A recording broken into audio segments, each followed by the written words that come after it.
Hola, sí, probando, probando. Estamos una vez más aquí para grabar otra sesión de WhatsApp Prof, de hacer una pequeña traducción de estos temas tan importantes que nos acercan al fin del tiempo. Esperamos sea del gusto de ustedes y bienvenidos.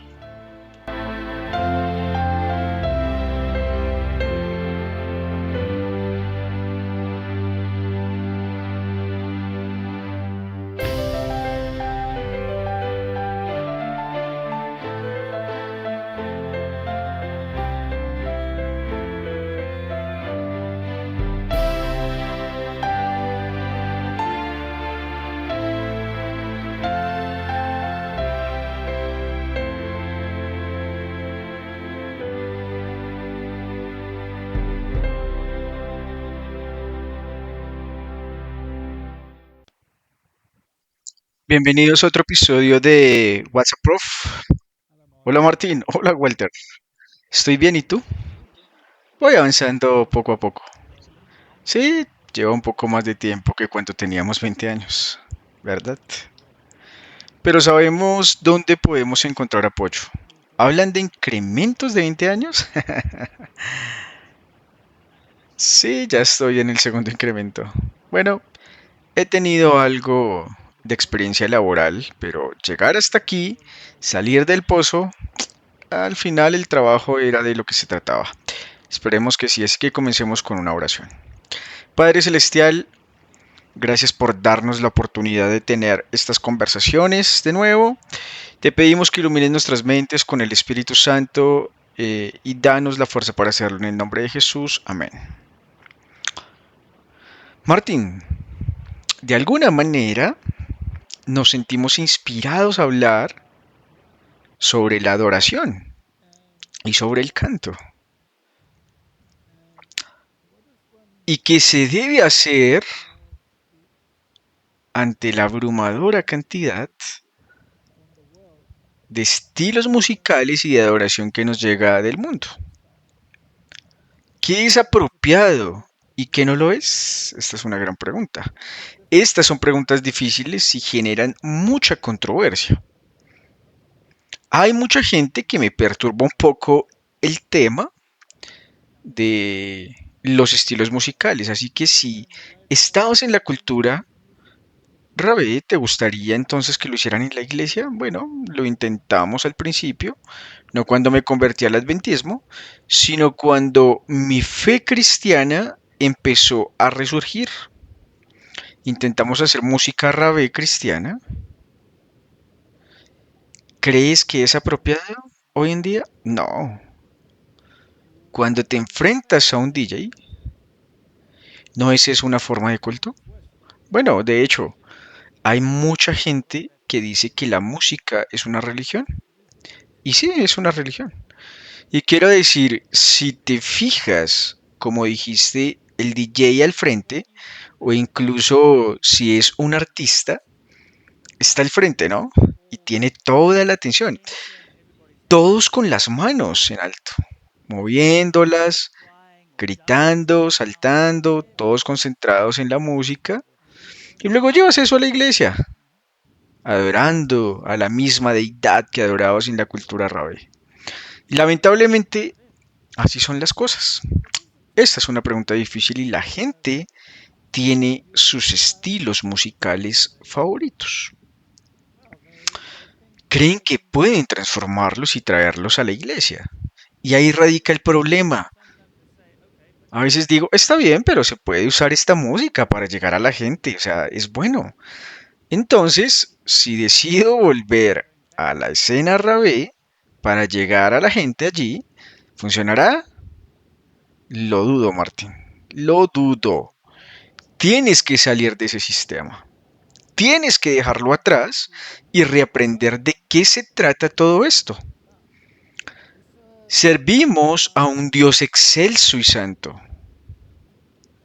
Y la música debe acercarse lo más posible a la música celestial y a los coros celestiales.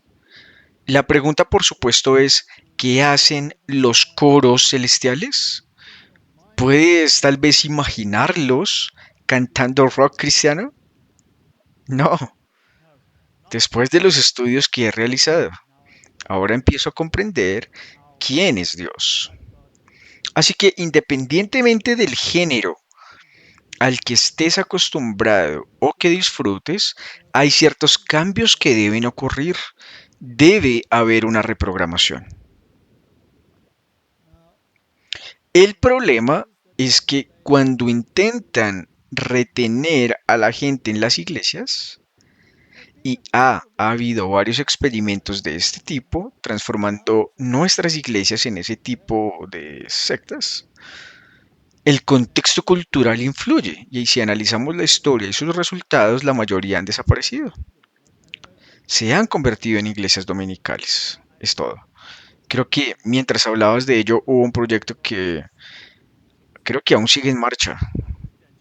Ese es uno de los muchos ejemplos de iglesias que han sobrevivido.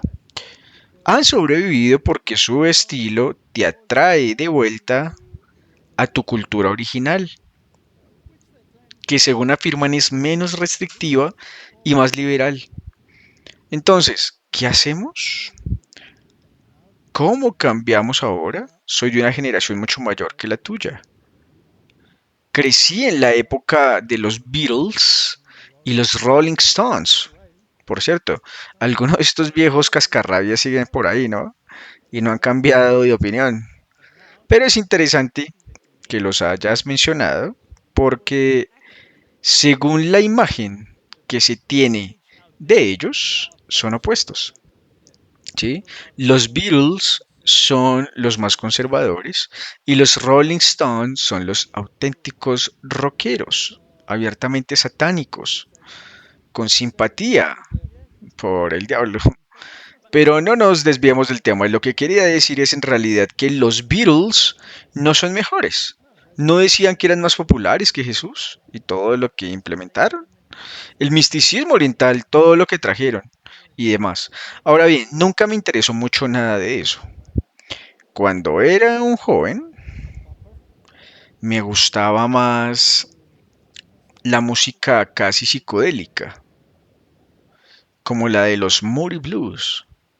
Eran personas cultas, pero había un matiz en su música, una vibración, una música que era diferente, más directa, ¿ves? Y lo interesante es que cada género musical tiene su propia droga asociada. Sí. Luego más tarde me pasé a la música country y western. Y algunas de esas canciones eran muy melodiosas, como las de Roger Whittaker y todos esos cantantes. La pregunta es, si te gusta en el mundo, ¿es apropiado en la iglesia? Pregunta difícil. Entonces, ¿de qué se tratan los coros celestiales? Bueno, puedes hacerte una idea si consultas la Biblia y ves qué tipo de instrumentos se crearon para la adoración a Dios, cuáles eran aceptables y cuáles no. David, en su primer intento de recuperar el arca, hizo algunos errores que le costaron caro, ¿no? Y luego algunas correcciones. Había cantantes entrenados y no eran pocos. Eran voces masculinas y femeninas que tenían que cantar y armonizar. La armonía es uno de los niveles superiores de la música, el nivel intelectual. Así que tenemos melodía, ritmo y armonía. Y debe haber una cierta mezcla apropiada para un Dios excelso y santo. Veamos este tema que hemos llamado Está bien con mi alma, que también es su título. Veamos algunas de estas cosas. Es una carta de 1850 del espíritu de profecía que dice, vi que debemos elevarnos constantemente, mantener la supremacía sobre los poderes de las tinieblas. Vi que cantar para la gloria de Dios a menudo ahuyentaba al enemigo Y gritar lo hacía retroceder y nos daba la victoria. Ahora bien, este tema de gritar, ¿qué es? ¿Es un caos de ruido o es un grito santo? Una música con crescendo. ¿Qué es? Claro, es una voz elegante, no es una voz de grito de rock agudo, ¿sí? En otras palabras, cantar con toda tu capacidad es lo que sería correcto. Y eso es lo que significa un gran grito. Ahora, cuando gritas o cuando cantas y lo llamas gritar a esto y no es necesario alzar la voz, sí, pues obvio tienes que alzar la voz, es un sonido cultural que tiene que ser armonioso y melodioso. Bien, cantar puede vencer al enemigo y cuanto más problemas tengas, más puedes cantar con entusiasmo. Eso es básicamente lo que significa cantar con un gemido.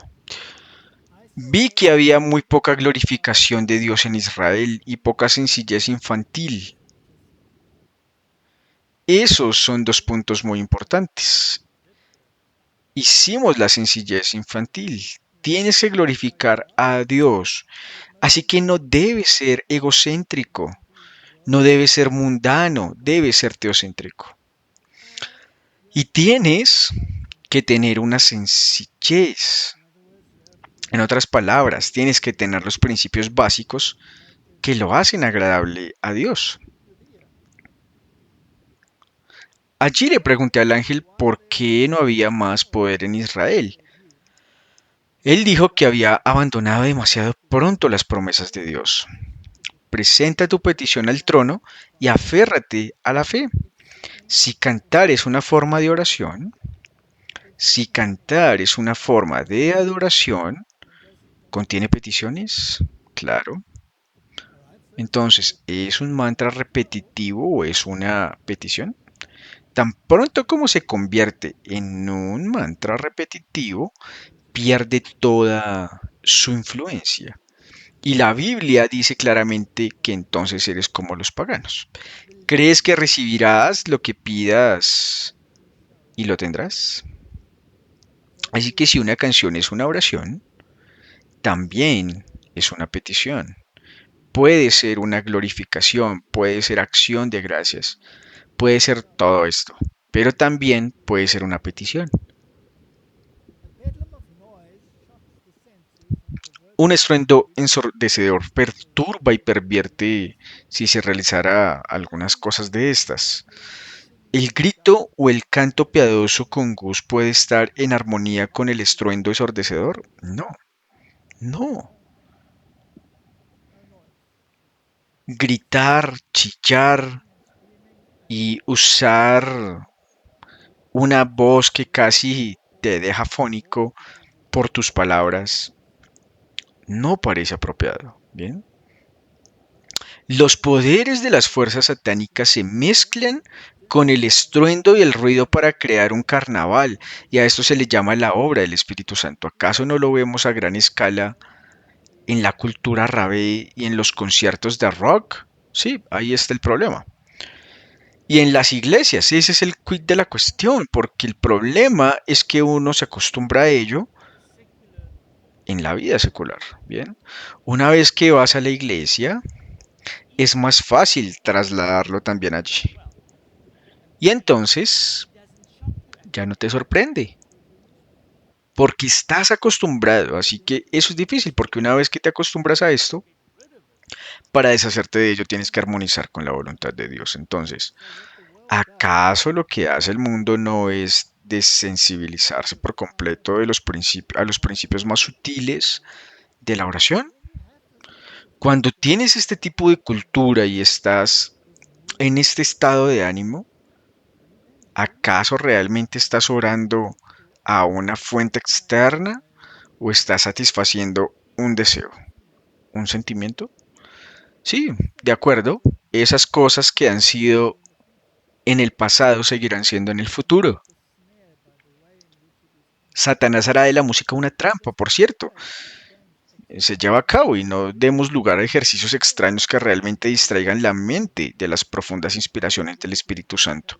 La obra de Dios siempre se caracteriza por la calma y la dignidad.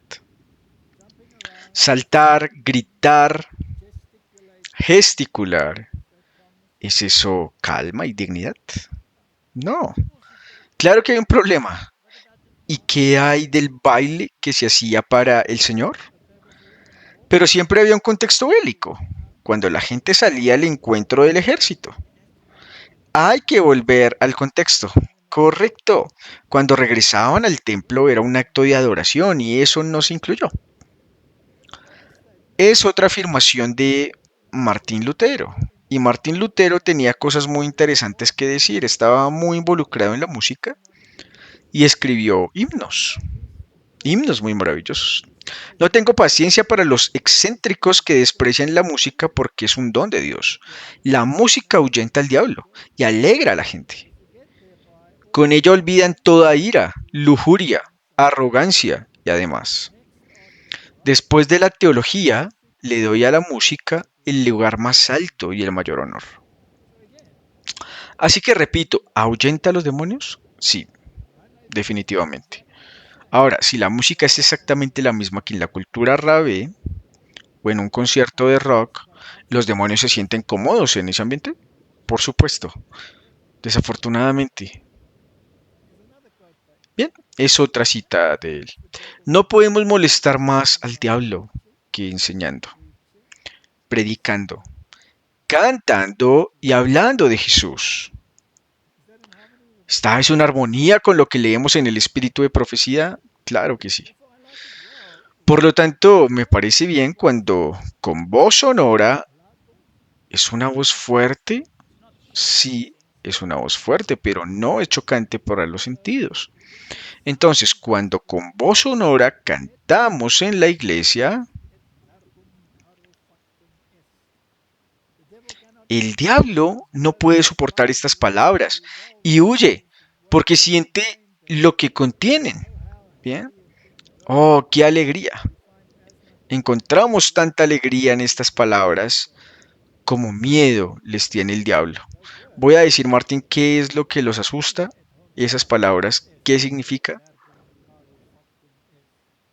Significa que se hizo hombre y el verbo se hizo carne. Así que de nuevo, es cristocéntrico, ¿bien?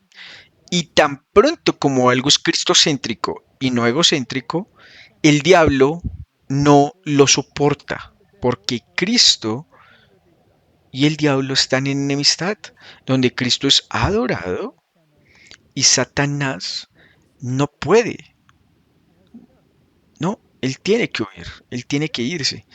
Pero eso, por eso es muy importante que entendamos que cuando tenemos un acto de adoración, no es algo genérico, es cierto, tiene que ser muy específico, ¿bien? Pero el mundo condena las palabras y obras de Dios porque se les presentan de manera clara y sencilla. Bueno, los buenos y piadosos no se ofenden por ello, pues tienen en cuenta el tesoro y la riqueza celestial eterna que allí reside, tan preciosos y gloriosos que los ángeles se deleitan al contemplarlos. Entonces, ¿están involucrados los ángeles cuando cantamos? Definitivamente.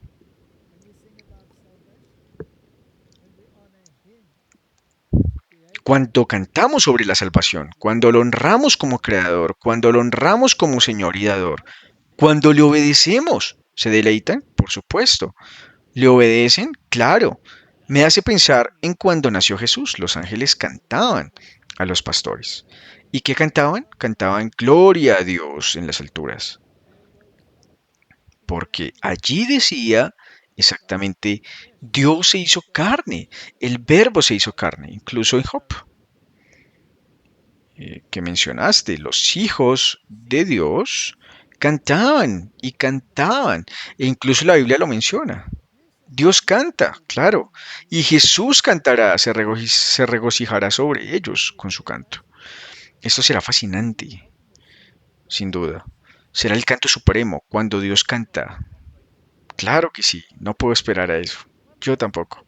Analicemos un himno sencillo como Está bien con mi alma y veamos la historia detrás de él. ¿Qué motivó a la gente a escribir estos himnos? ¿Fue solo una experiencia etérea o un momento profundo y significativo en la vida de alguien? El caso es que, especialmente para la generación más joven, y me incluyo, si no estás acostumbrado a los himnos porque estás acostumbrado a otro tipo de música, al principio piensas, tendremos que hacer algo diferente, padres, tendremos que hacer algo, pero nunca te das cuenta de lo que se mencionó antes sobre el espíritu de profecía. No solo hay que observar la interpretación completa de la canción, sino que entonces empezarás a comprender su significado. Si lo haces cuando se interpretará correctamente. Esa es la palabra clave. No se refiere solo a la letra, sino a toda la estructura de la canción. No se puede simplemente tomar la letra y ponerla en un contexto mundano. Siempre está ese argumento que la gente usa. Sí, pero la realidad no estuve escuchando esta canción, aunque la letra sea hermosa. Pues bien, entonces puedes preguntarte si tienes una foto bastante fea de algo perverso y le pones un bonito pie de foto, eh, un pie de foto bíblico y no va a mejorar la foto. No, y es por eso que una vez que tienes la estructura correcta y luego tienes esta hermosa letra, simplemente se abre un significado completamente nuevo. Así que las palabras de esta canción son cuando la paz como un río acompaña mi camino, cuando las penas como el mar abajo fluyen, sea lo que sea que mi alma me haya enseñado a decir, está bien con mi alma. Así que esta persona obviamente está en profunda tristeza, pero tiene paz como un río. Y luego dice el estribillo, está bien con mi alma, está bien con mi alma. Mi pecado del gozo de este glorioso pensamiento, mi pecado no en parte, sino todo está clavado en la cruz. Y ya no lo cargo más. Alabado sea el Señor, alabado sea el Señor. Alma mía. ¿Hay doctrina en ese versículo? Por supuesto, mucha doctrina. Bien, las circunstancias que lo rodean no son precisamente agradables. Y hay tristeza en su alma. Mira el mar y las olas y le recuerdan algo que le entristece. Pero la paz viene de la doctrina de que pecó no solo una parte, sino todo. Todo está clavado en la cruz y ya no lo cargo más. Alabado sea el Señor, alma mía. ¿Hay un mensaje? Sí, la salvación. Y el Señor tiene el día en que mi fe se convertirá en visión. En otras palabras, ahora vivo por fe y espero ese día en que realmente lo veré. Sí, como se mencionó en un versículo anterior, no habrá fe cuando lleguemos al cielo. No, no necesitas fe porque la realidad habrá tomado su lugar. Las nubes se discorrerán como un pergamino. La trompeta resonará y el Señor descenderá. Aún así, todo está bien con mi alma. ¿Hay consuelo en ellos? Sí, así que aunque puedas ser triste, estás contemplando este maravilloso día y sigues siendo un pozo contigo mismo. Te dice que puedes estar en profunda tristeza y sin embargo, si mantienes la mirada fija en la promesa, puedes tener paz, ¿sí? Como un río. Ahora, si analizamos la historia de esta canción, Horacio Spafford fue un exitoso abogado e inversor inmobiliario en Chicago. Él y su esposa Ana tuvieron un hijo y cuatro hijas. Y vivieron una vida de filantropía y servicio en su iglesia. Eran buenos cristianos, acomodados, y reconocidos en la sociedad por su filantropía, que ayudaba a los pobres. Hicieron todo lo que un buen cristiano debía hacer, hasta 1871. Ese año perdieron a su hijo de 4 años por escarlatina. Y unos meses después, el gran incendio de Chicago arrasó con la mayor parte de sus propiedades. Parece una historia de éxito. Lograron superar los 2 años siguientes hasta que en 1873 la tragedia volvió a azotarlos. Los Spafford habían planeado viajar en familia, pero los negocios los retuvieron. Durante el viaje, el barco en el que viajaban Ana y sus 4 hijas chocó con otra embarcación y se hundió rápidamente. Solo Ana sobrevivió y envió un mensaje, un telegrama breve y conmovedor a Horacio con las palabras, salvada sola. Uno solo puede imaginar el dolor de Spafford al recibir la noticia. Debió ser paralizante. Pero durante su viaje en solitario para reunirse con Ana, mientras su barco se acercaba al lugar donde sus hijas habían ahogado, se inspiró para escribir la letra del himno Bien con mi alma.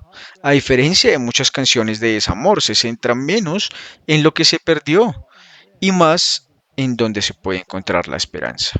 Sin duda, Spofford quedó destrozado por la pérdida de sus hijas, pero su corazón se volvió a la fidelidad de Dios en medio del color y a la obra de Jesús para rescatar a los pecadores. El himno no minimiza ni pasa por alto el dolor ni la tragedia, sino que proclama que Dios está presente en ellos y es mayor que ellos. ¿Dirías que eso es significativo? De eso se trata, el plan de salvación y la Biblia. Así que si estás pasando por un mal momento, no es este el tipo que deberías cantar de música. Esta es la imagen que querrás cantar. Jesús calma la tormenta y cuando subió a la barca en Mateo 8:23, sus discípulos lo siguieron. De repente se levantó una gran tempestad en el mar, de tal manera que la barca se cubría de olas, pero él dormía. ¿Acaso era un terrateniente ausente? Ah, claro que sí, así fue como lucharon. Sus discípulos se acercaron a él y le dijeron, Señor, sálvanos que perecemos. En otro evangelio dice que se importa. Y él les dijo, ¿por qué tenéis miedo? Poca fe. Entonces se levantó y reprendió a los vientos y al mar y sobrevivió una gran columna, y sobrevivió una gran calma, una paz, como la de un río. Esa tormenta que ruge, pero primero la tormenta, luego la reacción. ¿Cuál fue la reacción? Buscar a Jesús. Entonces, Martín, cuando adoramos y adoramos en medio de las tormentas de la vida, ¿cuál es la solución? Buscar a Jesús. Jesús se levantó, pero los hombres se maravillaron diciendo, ¿qué clase de hombre es este que hasta los vientos y la mar obedecen? Así que se fijaron en lo físico otra vez y perdieron el mensaje espiritual. Entonces, ¿cómo se obtiene experiencia espiritual? A través de la calamidad. Desafortunadamente parece que esa es la Biblia. Está repleto de ello y tienes que aprender lecciones. Incluso el espíritu de la profecía está repleto de ello y leemos los testimonios uno a uno. Es absolutamente asombroso. O bien llegas al lugar donde la esposa de Job estaba en la guardia costera y mueres, o dices, aunque me mates, aún así te serviré. Una de las dos. Y luego cantas, está bien mi alma. Bien, en la estrofa uno vimos el tema de la tormenta, vimos la historia en la Biblia. La tormenta sirve para conectarte con Cristo, o de lo contrario, la tormenta te quitará tu esencia y te desintegrarás. Así que la tormenta está ahí para conectarte con Cristo. Ahora, en la estrofa 2 se habla del plan de salvación. Mis pecados no en parte, sino en su totalidad. La condición para el perdón. Los pasos para la salvación son reconocer, arrepentirse, creer y transformarse. ¿Estás de acuerdo? Tienes que hacerlo. Y si te saltas alguno de estos pasos, no es un arrepentimiento completo. Bien, Cualquier adoración a Dios debe venir de un corazón agradecido. Porque ¿cómo puedes adorar a Dios si no estás agradecido? Eso es todo. O lo adoras por miedo, como mi suegra atea dice, ¿por qué necesito orar? Trabajé para conseguir esta comida y le pregunté, pero tú estás creada para que la comas. Así que tienes que reconocerlo, tienes que arrepentirte, tienes que creer, tienes que transformarte. Sin la transformación, lo anterior no tiene sentido. Así que debe haber un resultado y no puede ser solo una rutina diaria como leer el periódico. Bien. Aquellos que esperaban hacerse más dignos, como otra muestra del favor divino, antes de atreverse a reclamar las promesas de Dios, cometieron un error fatal. Solo Jesús limpia el pecado, del pecado. Solo Él puede perdonar nuestra transgresión. Se ha comprometido a escuchar la petición y conceder la oración de quienes acuden a Él con fe. Muchos tienen una vaga idea de que deben hacer un gran esfuerzo para ganarse el favor de Dios. Todavía no estoy listo para ir a Dios porque aún no he solucionado esto. Dicen, no es así. Pero toda autosuficiencia es vana. Solo conectándose con Jesús a través de la fe, el pecador se convierte en un hijo de Dios lleno de esperanza y fe. Si no tenemos estos elementos en nuestra adoración, incluyendo nuestra alabanza, entonces somos vanidosos. A Dios no le gusta la vanidad, no porque es una de las experiencias religiosas es criocéntrica. Ahora bien, también tenemos la justificación en ese sentido. Mi pecado no en parte sino por completo ha sido clavado a la corteza y ya no a lo largo más. Entonces, la justificación enseñamos que los hombres no pueden ser justificados ante Dios por sus propias fuerzas, mérito su obra, sino que son justificados gratuitamente por amor a Cristo mediante la fe. Cuando creen que son recibidos en su favor y que sus pecados son perdonados por amor a Cristo, quien con su muerte satisfizo nuestros pecados, Dios considera esta fe como justicia ante sus ojos.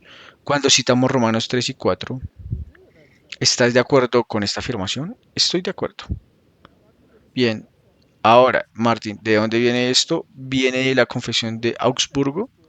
¿Quién escribía la Confesión de Augsburgo? Fue Melanchthon. Cuando Longton la escribió y tenía una comprensión muy profunda de la justificación.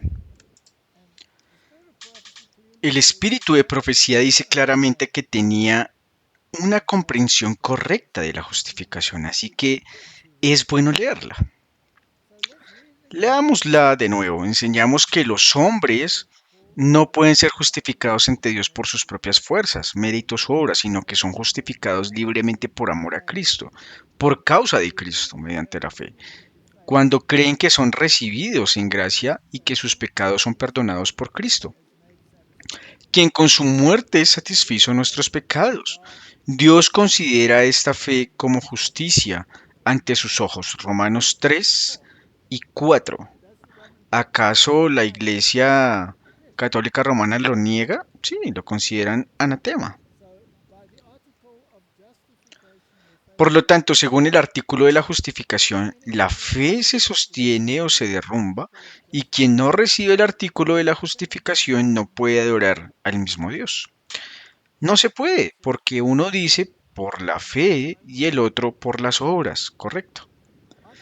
El artículo 12 trata sobre el arrepentimiento. El arrepentimiento consta propiamente de dos partes.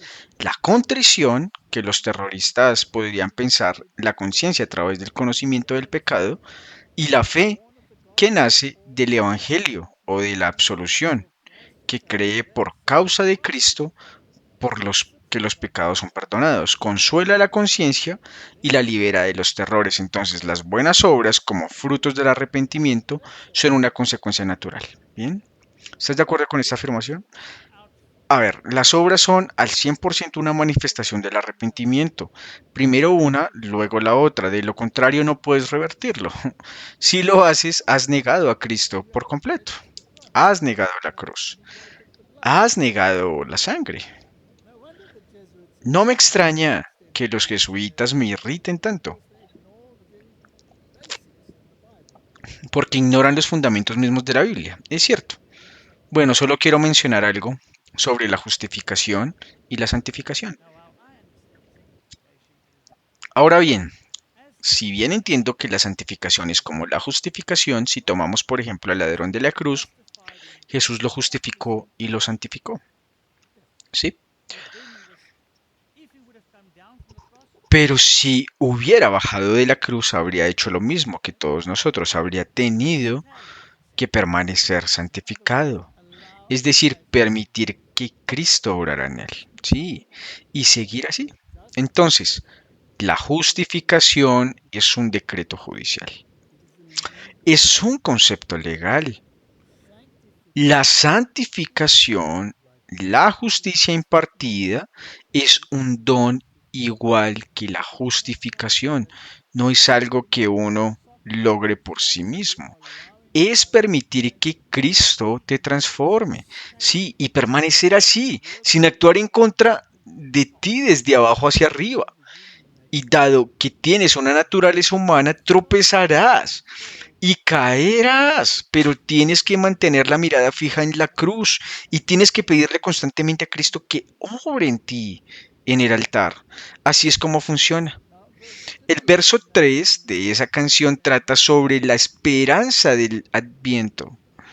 ¿Puedes ver una progresión? Claro que sí. Bueno, empezó como dijimos, de hecho, en el primer verso está Jesús, en el segundo primero el dolor, luego la santificación y después la esperanza. Pero es constantemente la dependencia de Jesús, ¿verdad?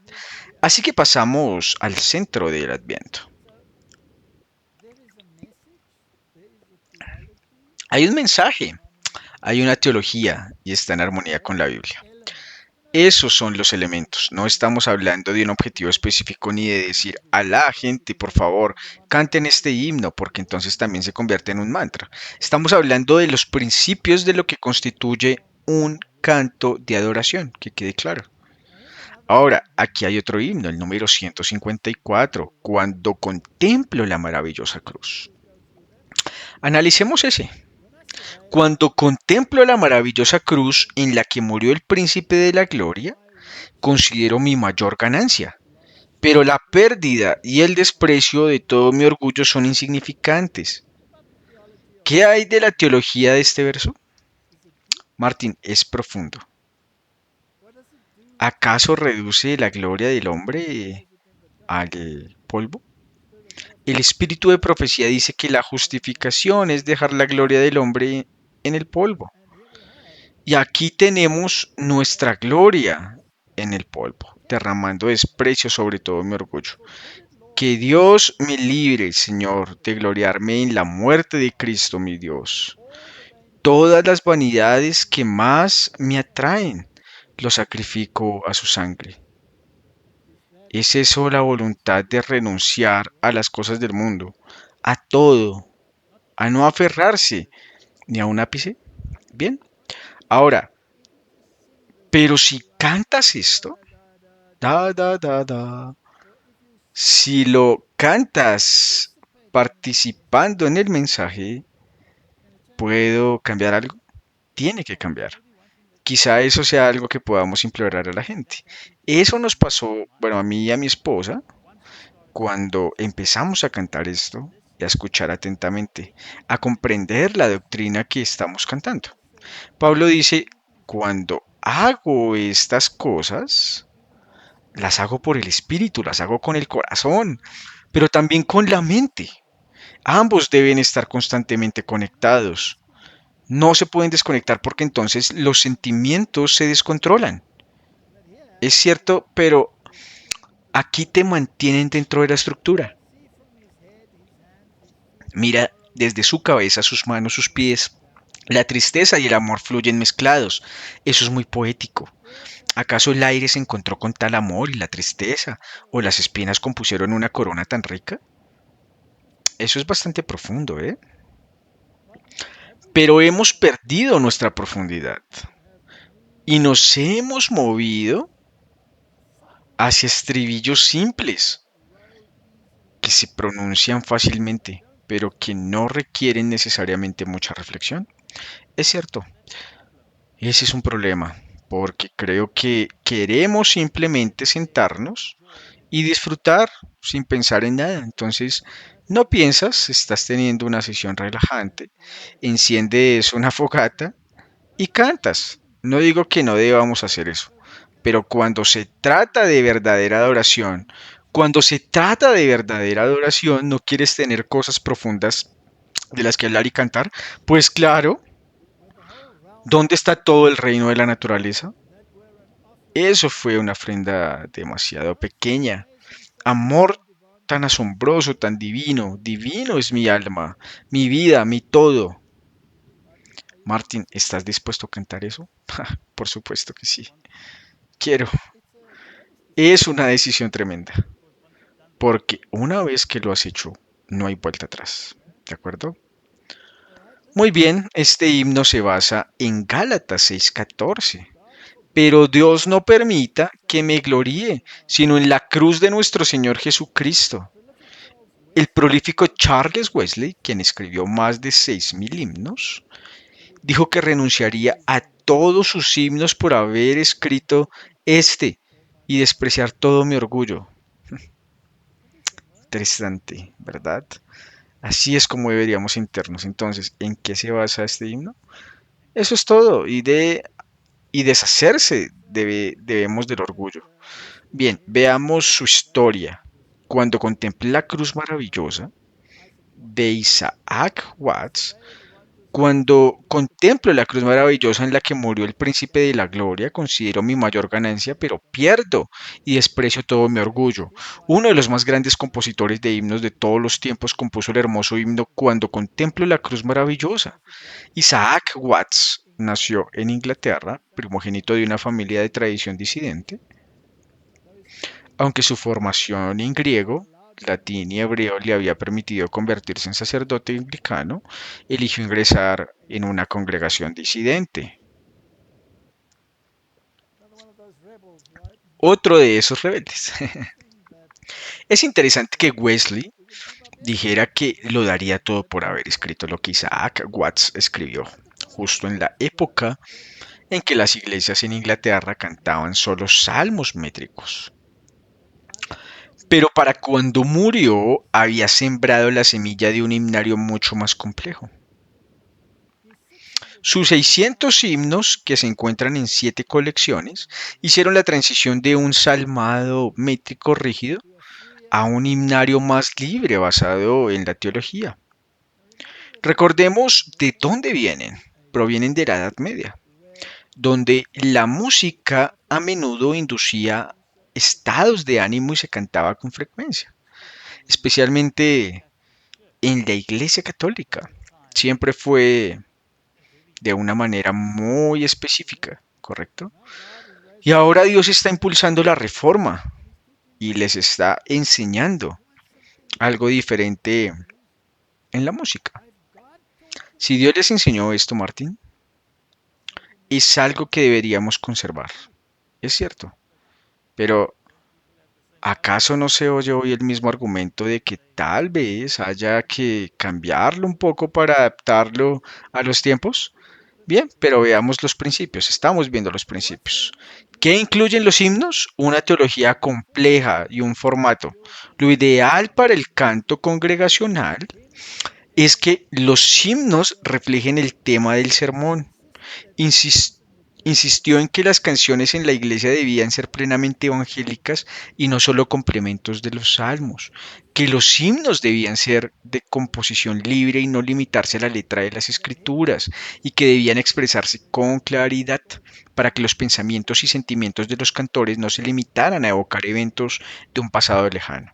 En otras palabras, debían participar activamente, debía ser una interacción dinámica. Se podían citar las escrituras, pero también utilizarlas homiléticamente.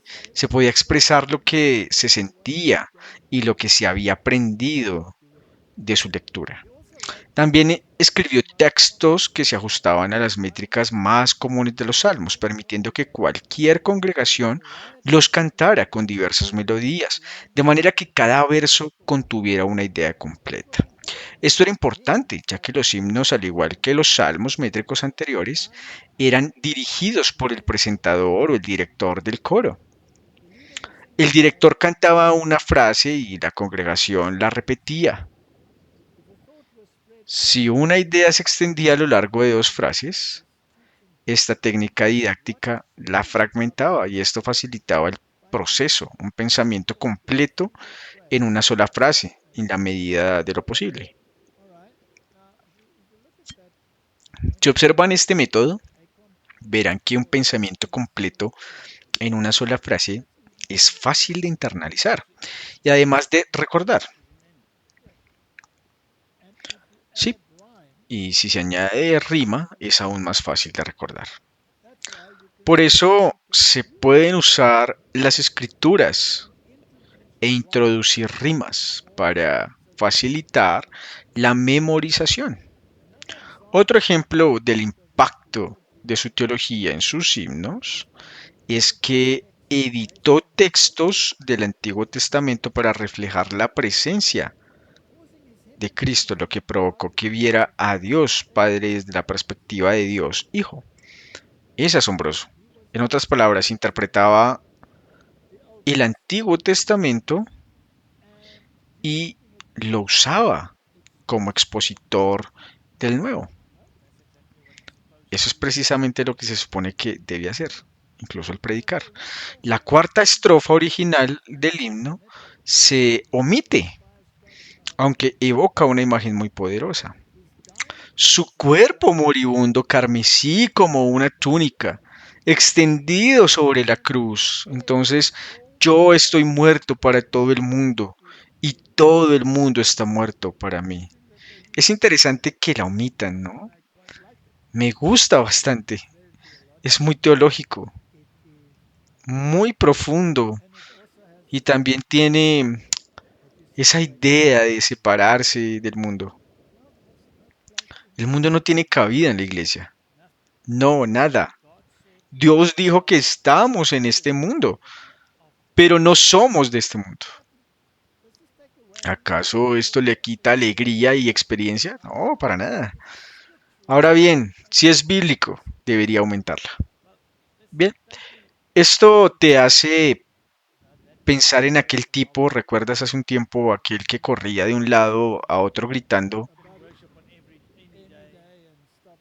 tonterías sobre que solo existe el sábado o que Dios es el Dios del lunes, el martes, el domingo, el miércoles, etcétera, etcétera? Entonces, ¿cómo se relaciona eso con este tipo de música? Es tan diferente como Oriente de Occidente. Y si levantas la mano y aplaudes, lo mejor es salir corriendo de esa iglesia y decir, esto se ha convertido en la casa de los demonios y es un caos de ruido. Ahora ves, la cosa es que la gente dice que puedes usar esa música para ir a buscar la gente, llegar a ellos donde están y traerlos aquí, pero si los traes aquí y de repente escuchan esto, te van a explicar qué está pasando aquí, explícame.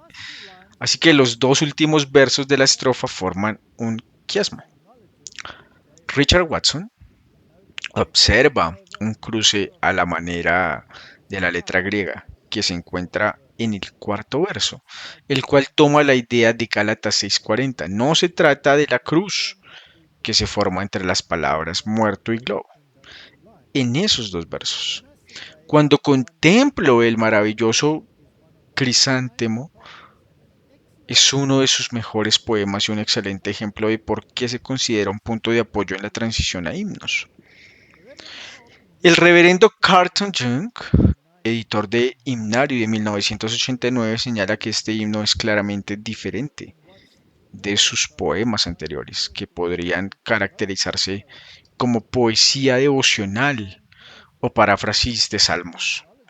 Varios himnólogos han señalado que este himno, publicado por primera vez en Himnos y Canciones Espirituales en 1707, es un excelente ejemplo de muchas de sus mejores técnicas, como su habilidad para escribir versos iniciales que captan la atención, mantener un tema y construir un clímax. Escribir un himno es un proceso complejo porque tiene toda una construcción que, como mencionamos antes, no se trata solo de escribir letras. ¿Tiene emoción? Sí. ¿Tiene sentimiento? Claro. ¿Tiene doctrina? Claro. ¿Es cristocéntrico? Sí. ¿Tiene salvación? Claro. Y los temas de la salvación, ¿sí? Y luego está su estructura. Tiene ritmo, tiene estructura, tiene melodía, tiene armonía. Todo está ahí. El texto está compuesto en dos melodías diferentes. La primera, Hamburg, del estadounidense Lao Mason, fue escrita en 1824. Esta melodía se originó del canto gregoriano, presumiblemente del Benedictus, lo que ocurría en la Edad Media, en la iglesia medieval. Fue publicada por primera vez en la tercera edición de la colección de música sacra de la Sociedad Handel y Haydn de Boston. La segunda melodía, Rockingham, compuesta por el inglés Edward Miller en 1790, se asoció por primera vez con el texto en himnos antiguos y modernos. El himno es particularmente poderoso porque incluye muchos recursos poéticos. Por ejemplo, el oxímoron aparece dos veces en la primera melodía. La estrofa dice: mi ganancia más rica la cuento, pero la perdí. Eso es un oxímoron. Porque ¿cómo puede tu pérdida ser otra correcta? Y pobre desprecio en todo mi orgullo. Eso también es un oxímoron. Así que aquí hay una técnica. La tercera estrofa contiene una paradoja. En una corona de espinas. Y hay dos preguntas retóricas en la segunda mitad. ¿Acaso el aire con tanto amor y dolor o las espinas compusieron una corona tan rica? La pieza termina con el clímax. ¿Exige mi alma mi vida, mi todo? Hay una profunda teología, si te das cuenta. Este oxímoron, dos opuestos se convierten en realidad. La fe es la sustancia de las cosas, la esperanza, la evidencia de lo que no se ve. Eso es un oxímoron. Es muy bíblico, un oxímoron muy bíblico. Incluso el espíritu de profecía usa este tipo de lenguaje. Correcto. Y si no lo tienes, no puedes agradar a Dios. Así que tienes que aceptar el oxímoron. Y eso significa que debes aceptar la justificación. Así que cuando lo examino como un himno que está saturado con la teología y la exigencia de una respuesta emocional por parte del cantante, la emoción está presente. El himno se transformó en una declaración de fe que trasciende denominaciones y generaciones. Según el erudito Leonel Adi, los versos, todas las cosas vanas que más me encantan, las sacrifico. Tienen un significado personal para cada cantante. De modo que uno puede cantar la canción y relacionarla consigo mismo, ¿sí? Y puede ser para que toda la congregación cante junta, pero también es muy individualista, ¿verdad? No se trata simplemente de cantar el mantra de otra persona, y lo mismo ocurre con la emoción. Como mencionamos antes, hay emoción, pero debe estar en el orden correcto. No se puede dejar que sea la fuerza motriz principal. Una que podría requerir acción o renuncia. Las tres promesas en el clímax del himno: mi alma, mi vida, mi todo, son un sacrificio que antes solo se exigía a quienes tomaban votos monásticos. Ahora se exige a todos. Pero estos votos monásticos estaban, por supuesto, totalmente equivocados, porque se asociaban con la automutilación. Una vez más, egoísmo. La automutilación no es negar la cruz. La teología de la misma funciona poderosamente en el contexto de un servicio de adoración. Eddie continúa a punto de recibir el sacramento.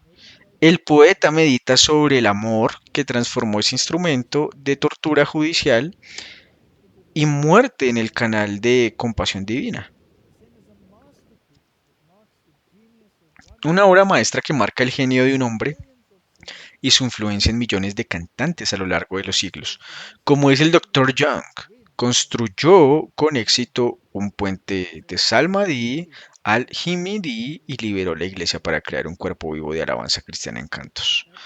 Eso era lo que Dios quería, personalizarse, pero debía estar arraigado en las escrituras.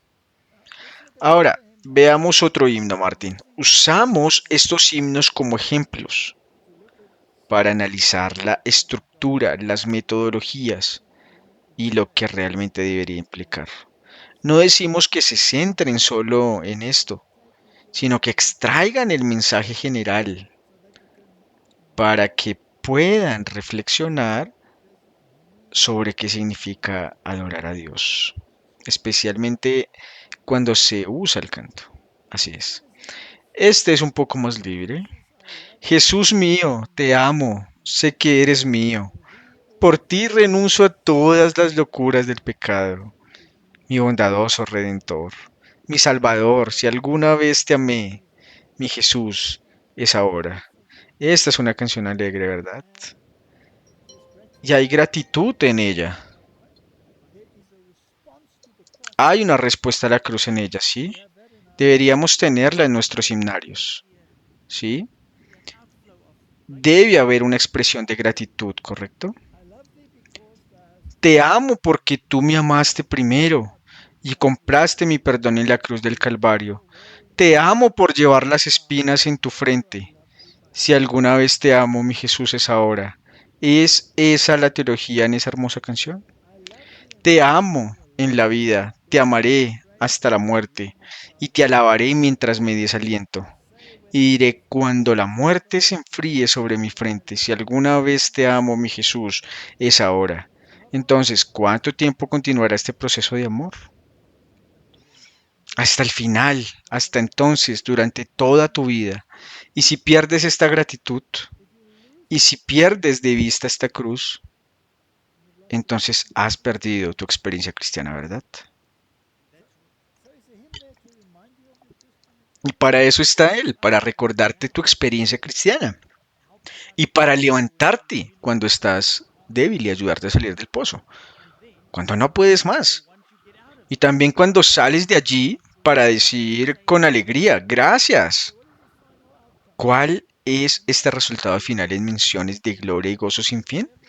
Siempre te adoraré en el cielo, tan brillante que cantaré con una corona resplandeciente en mi frente.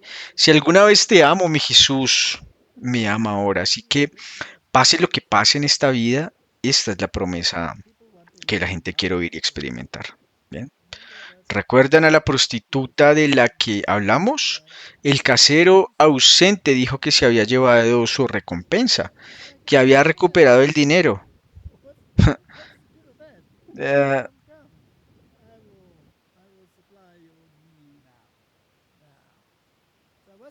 ¿Qué sirve de todo eso? Ven y supliré tus necesidades ahora. Es la historia de esto. ¿Y por qué pasa así? Este fue escrito por William Featherstone, mi Jesús, mi amor. Por ti todas las locuras del pecador se resignan, mi bondadoso Redentor, mi Salvador, eres tú. Si alguna vez te amo, mi Jesús, es ahora el texto de este favorito, especialmente de los evangélicos del norte. Probablemente fue escrito por él, en la conversión del autor William Ralph Featherstone, cuando era adolescente. Hay una razón por la que elegimos este himno.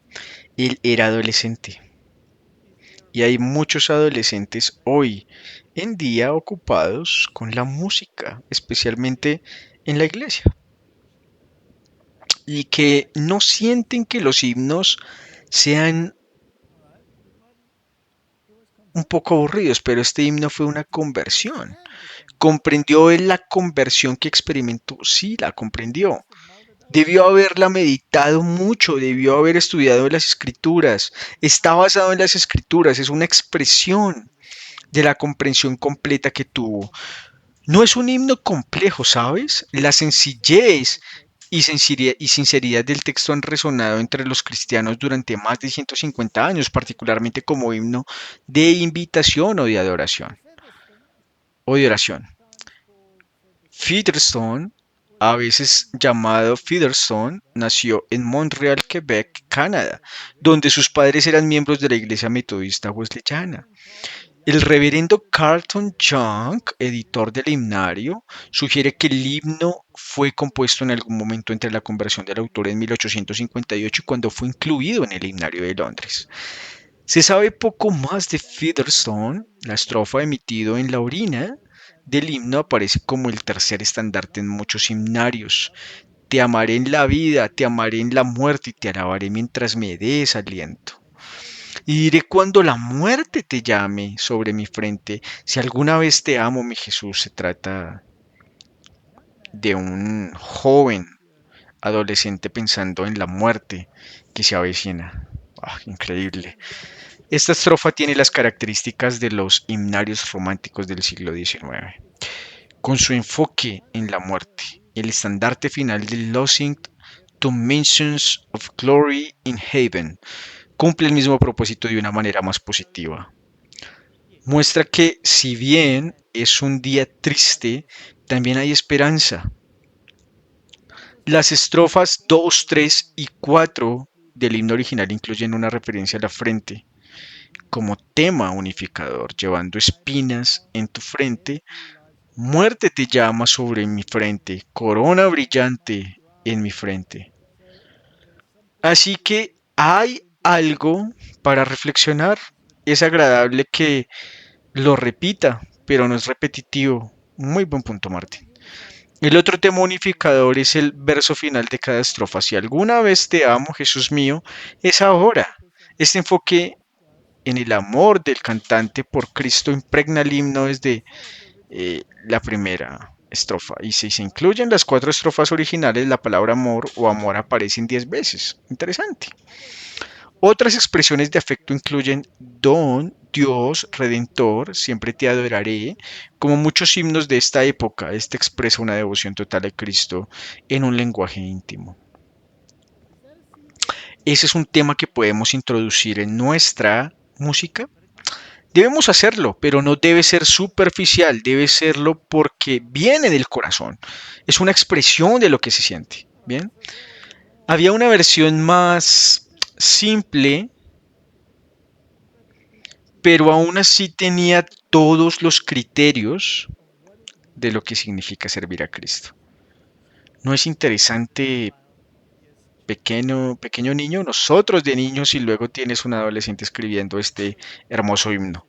Esto demuestra que la simplicidad no es tan complicada como la versión anterior, pero el resultado final es el mismo. El resultado final es el mismo y depende de la etapa en la que te encuentres en tu experiencia cristiana.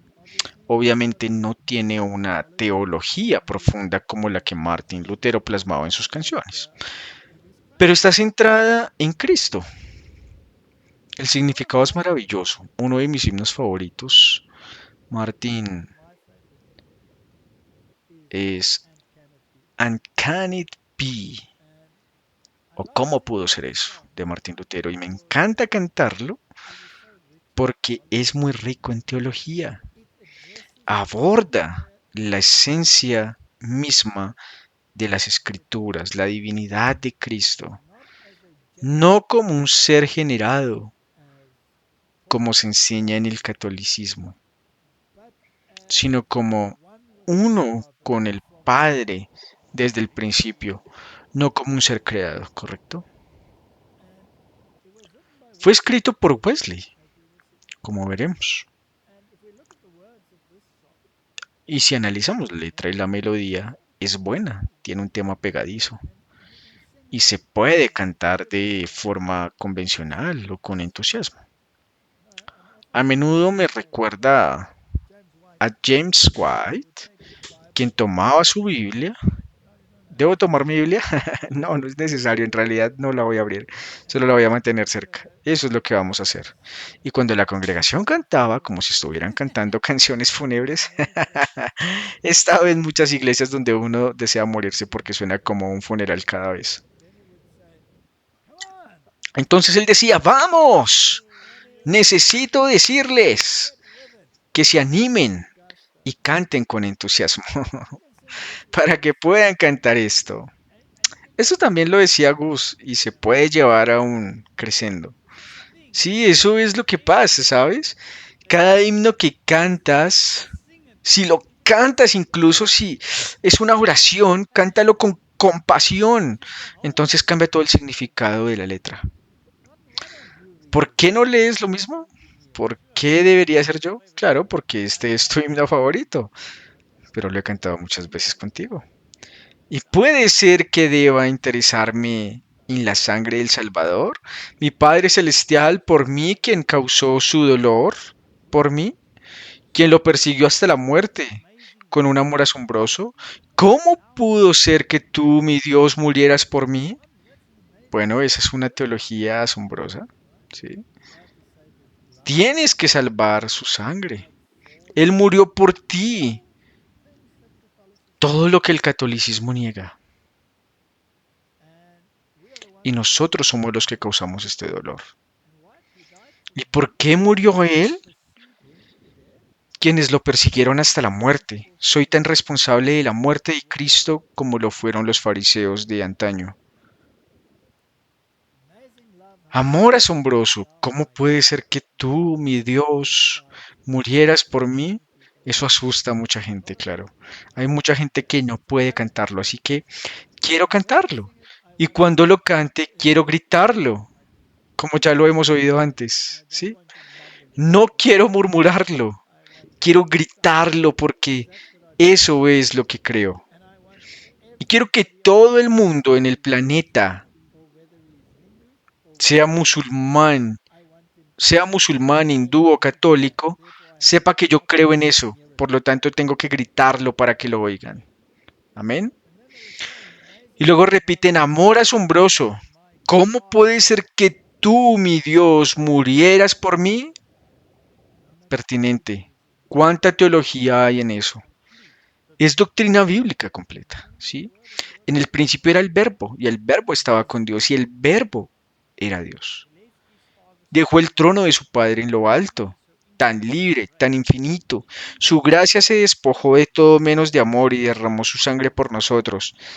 La indefensa raza de Adán, esta misericordia inmensa y gratuita, oh Dios mío, me encontró. ¿Por qué fue encontrado? Por la gracia, la infinita gracia del Padre. ¿Es una canción de conversión? Sí, lo encontró, ¿verdad? Sí, se convirtió, se arrepintió. ¿Qué lo convirtió? Su comprensión de lo que sucede allá. ¿Tiene una comprensión del plan de salvación? Claro que sí. No puedes cantar eso si no lo tienes.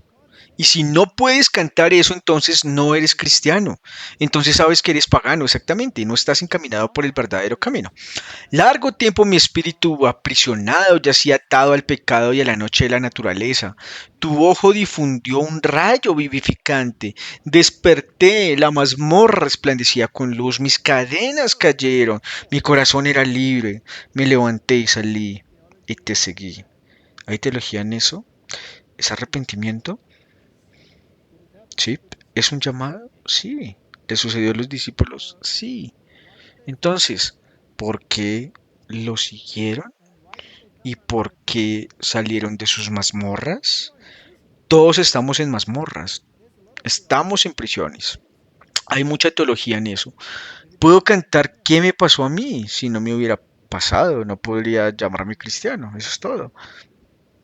¿Te identificas con eso? Absolutamente. El peligro y estar en una mazmorra. ¿Es importante perder y poder identificarse con lo que uno piensa? Claro, al 100%. Sin condenación, ahora temo a Jesús y todo en Él es mío. Vivo en Él, mi cabeza viviente, revestido de justicia divina. Me acerco al trono eterno y reclamo la corona por medio de Cristo. ¿Hay confianza en eso? Claro. ¿Hay teología en eso? Sí. La promesa que Dios y Jesús nos dieron está ahí. Abrazada está la justicia por la fe. Eso es todo, Martín. Nadie más que un verdadero cristiano puede cantar esa canción. Y si lo hacen, no son verdaderos cristianos, son hipócritas. Tienen que creer lo que dice. Ahora bien, la letra original contiene otra estrofa. La primera, pero leemos esta parte. Este misterio o el inmortal muere. ¿Quién puede explorar su extraño designio? ¿En vano? El primogénito. Serif intenta expresar las profundidades del amor divino. Esta misericordia que la tierra adore, que las mentes angelicales no pregunten más. Ahora bien, la omiten en los himnarios modernos porque es un poco compleja, pero me encanta. La teología que contiene, la gritaría aún más fuerte, ¿sabes? Me gusta la teología, así que quiero gritarla. En otras palabras, cantarla con entusiasmo. Misericordia que la tierra adore, que las mentes angelicales no pregunten más. En un oxímoron exactamente. Lo hemos visto suceder cada vez, incluso la Biblia lo usa. La Biblia está llena de oxímoros. Así que, ¿quién puede explorar su extraño diseño? ¿Acaso alguna vez lo entenderemos? Ni siquiera el primogénito Serafín.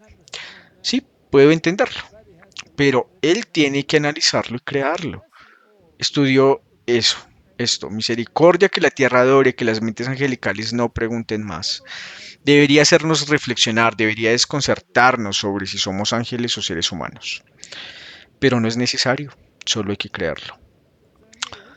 En el original había 5 versos, pero quitaron ese complejo una vez y ahora tienen 4, así que en nuestros himnarios ese sería el número 4. No hay condenación común. Ahora me da miedo. Así que es un hermoso himno teológico y el estribillo es mi Dios debería morir por mí. Y eso es algo que realmente quieres gritar, ¿verdad? ¿Y te imaginas, Martín, eso irritaría al diablo? Como dijo Martín Lutero, huye, vuela lejos. Debe irritarlo sin cesar. Así que quiero gritarlo aún más. Sí, estoy de acuerdo contigo al 100%. Bien, entonces, ¿cuál es la historia del mismo? No tenemos que leerla de nuevo para él. Y puede ser que sea quizás uno de los himnos más alegres de Perignon, escrito por Charles Wesley. En Pentecostés, 3 días antes de que su hermano John experimentara una extraña sensación de calidez en su corazón. Charlie se estaba recuperando en la casa de John Bray, un pobre mecánico, cuando escuchó una voz que decía, en el nombre de Jesús de Nazaret, levántate y cree y serás sanado de todas tus enfermedades. La voz era muy probablemente la hermana del señor Bray, quien sintió la orden de decir estas palabras en un sueño. Interesante. Así que estos himnos no aparecieron de la noche a la mañana, ni de la nada, de lo que voy a escribir hoy. No, no, no. Hay una experiencia y una cuestión emocional involucradas. Normalmente, una vez que han estudiado algo, ¿sí? Se suele dar. Ahora, ¿cómo se prepara un sermón? Si se vuelve pesado y tienes que pensar, ay hermano, ¿de qué voy a predicar hoy? Entonces quizás deberías irte de vacaciones. Es cierto, si ese es tu caso y eres predicador o evangelista, si empieza a ser pesado, tómate un descanso. Correcto. Si sigues leyendo la Biblia, si sigues leyendo el espíritu de profecía, tendrás un sinfín de sermones que predicar. El compositor de himnos anglicanos, Timothy Dudley Smith, señala que sucedió que Charles se levantó de la cama, abrió su Biblia y leyó de los Salmos. He puesto en mi boca un cántico nuevo, una alabanza a nuestro Dios, seguido del primer versículo de Isaías 40. Consolad, consolad a mi pueblo, dice vuestro Dios, escribió en su diario. Me he encontrado en paz con Dios, se regocijó en la esperanza del amor de Cristo. La declaración de la hermana del señor Bray despertó en Charles una convicción como nunca antes había sentido. Conmovido y convencido en espíritu, luchó con estas palabras hasta encontrar reposo en su fe, sabiendo que es por la fe que somos salvos. Volvemos a ese tema, ¿verdad? Nació de la justificación por la fe, ¿correcto? Y poco después de esta experiencia de conversión escribió dos himnos para celebrar el asombroso amor que había llegado a conocer. ¿Podría alcanzar la salvación? ¿Y dónde comenzará mi alma errante que se encuentra en el Himnario Metodista Unido? Ha habido cierto debate sobre cuál de los dos se escribió primero, pero la mayoría de los estudios actuales aceptan el segundo como el primer himno escrito por Charles después de su experiencia de conversión. Independientemente de su lugar en la cronología de la obra de Wesley, ¿podría alcanzar la salvación? Ha sido y sigue siendo uno de sus himnos más notables, que expresa como ningún otro el gozo extasiado de recibir la salvación. La gente puede buscarlo en internet y escuchar a diferentes coros o personas cantándolo y así percibir el patos y la energía que transmite. Interioriza las palabras y observa si te elevan a un plano superior o si convierten en un mantra. El texto del himno es bastante sencillo. Wesley comienza con una exclamación y puede ser que yo sienta interés por la sangre del Salvador. A estas palabras le sigue una pregunta retórica. ¿Papá para mí? ¿Quién causó este dolor? Ambos elementos son típicos del estilo poético de Child. Las imágenes que utiliza en cada verso son de Perignon y particularmente en la estrofa cuarta. ¿Recuerdan la liberación milagrosa de Pedro y Pablo de la prisión, la mazmorra de la que habla tal como se relata en Hechos 12:16 respectivamente? La primera estrofa expresó asombro y admiración ante el acto redentor de Dios y su ofrecimiento de gracia gratuita a todos, incluso a aquellos que causaron su dolor. Este asombro se enfatiza aún más con la frase repetida para mí en los versos 3 y 4. El segundo verso continúa la sensación de reverencia con el verso inicial. Este misterio, todo el inmortal muere. Sin embargo, Charles captura la paradoja del misterio de la muerte redentora y resurrección de Cristo, diciendo que incluso el jefe de los ángeles no puede comprender la profundidad de este amor divino. Y en la estrofa 3 habla de la encarnación, haciendo eco de Filipenses 2, 6 al 8. En los versos 3 y 4 se despojó de todo excepto del amor y sangró por la indefensa raza de Adán. Estrofa 4 compara la recién descubierta libertad de la humanidad del pecado con la milagrosa liberación de Pedro de la prisión. Wesley toma prestada una línea de un relato popular de ficción romántica de su época, Eloísa la manzana de Alexander Pope. Tu ojo desvaneció el rayo vivificador para simbolizar el amor y el poder de Dios que descienden para liberar a los cautivos. En la estrofa 5, Wesley habla de la justificación presente que ahora tenemos en Cristo y de nuestra futura glorificación en la vida venidera. El primer verso, ahora no hay condenación, temo, alude a Romanos 8.1, por lo tanto, ahora no hay condenación común para los que están en Cristo Jesús. Hay una profunda teología en ello, ¿no? Pero esta fue su conversión. Martín, ¿qué conocimiento tenían estas personas antes de comprenderlo realmente? Es asombroso, ¿bien? Sí, es decir, toda esta teología ya estaba ahí. Y luego solo dije, bueno, me convierto, me arrepiento. ¿Qué canción entra en tu corazón y en tu mente cuando te conviertes? Bueno, contiene remordimiento, alegría y gozo. Hay algunos himnos que destacan con los que te identificaste cuando estabas trabajando, sí, lo entiendo. y será diferente para cada uno, ¿verdad? Para mí, por ejemplo, por eso canté, oh glorioso amor, ¿sí? En mi oscuridad Jesús me encontró, ¿correcto? Sí, yo era ateo, ¿verdad? Y cuando descubrí lo que Cristo había hecho por mí, un himno que resonó conmigo fue tan dulce, confiar en Jesús, simplemente creerle, algo que nunca había hecho antes, ¿verdad? Y tuvo un impacto muy poderoso en mí. Y por eso también lo usamos en la serie, Total Onslaught. Y la gente dice que la serie Total Onslaught no siempre está lo suficientemente centrada en Cristo porque se enfoca mucho en todo lo que está mal en el mundo, la gran controversia y todos estos problemas. ¿Por qué elegiría esa canción principal si no fuera porque Cristo la envió? Porque una vez que te deshaces de la basura y todo esto, lo único que queda es Cristo.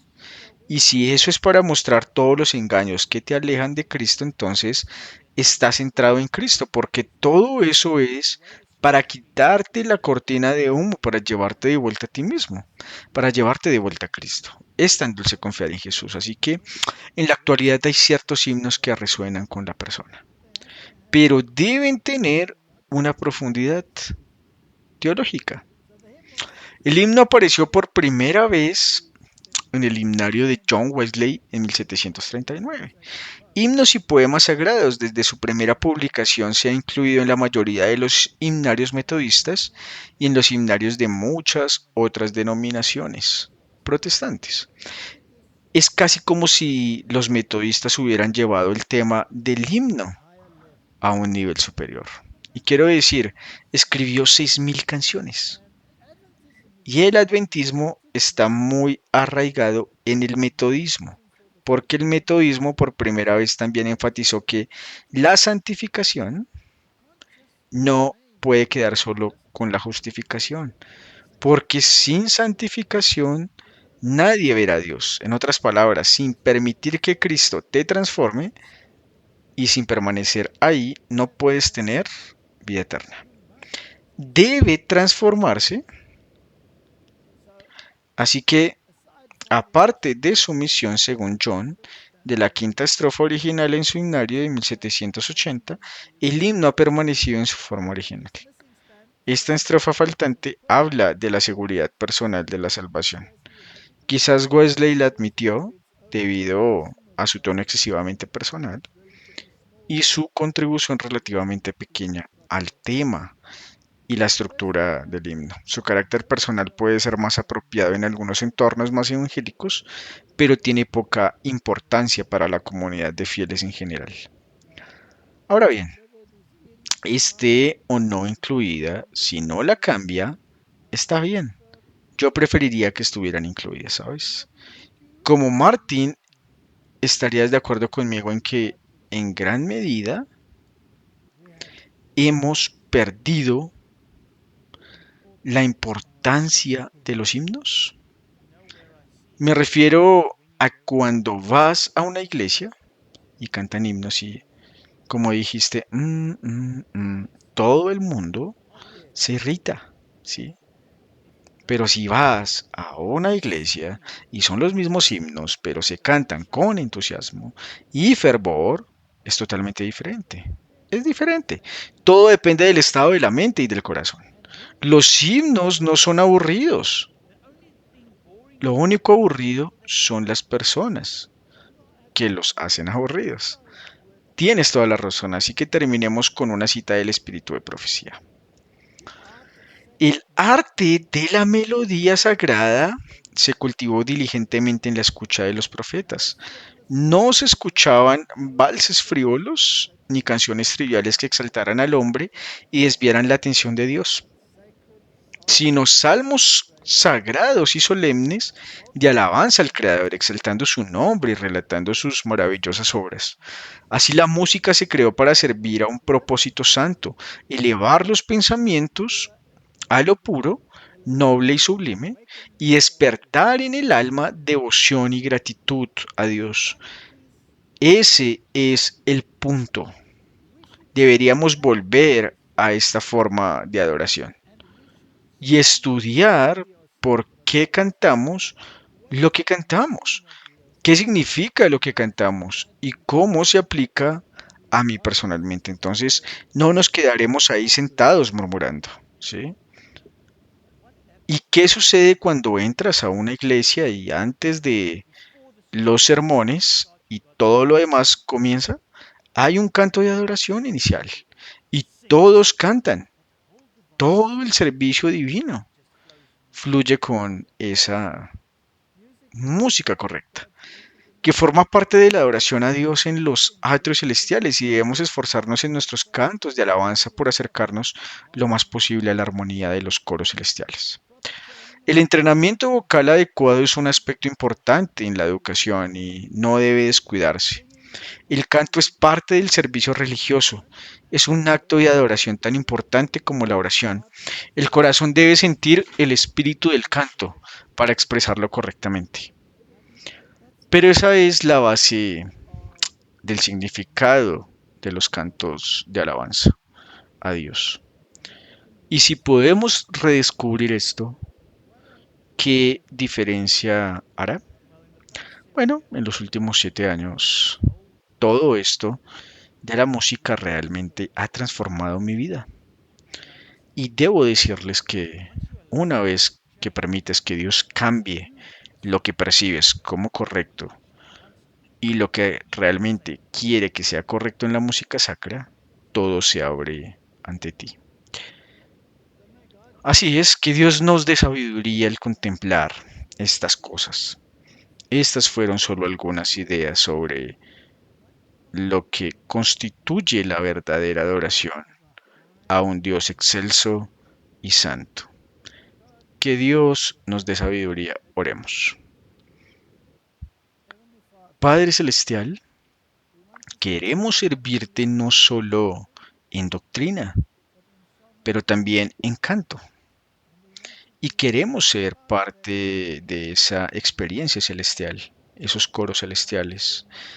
Queremos cantar con alegría, con gratitud y con comprensión del plan de salvación, para que la gente sepa lo que defendemos, lo que creemos, porque lo creemos y porque queremos proclamarlo al mundo. Danos una nueva experiencia, que el verdadero Espíritu Santo reavive lo que se ha perdido. Es mi oración en el nombre de Jesús. Amén.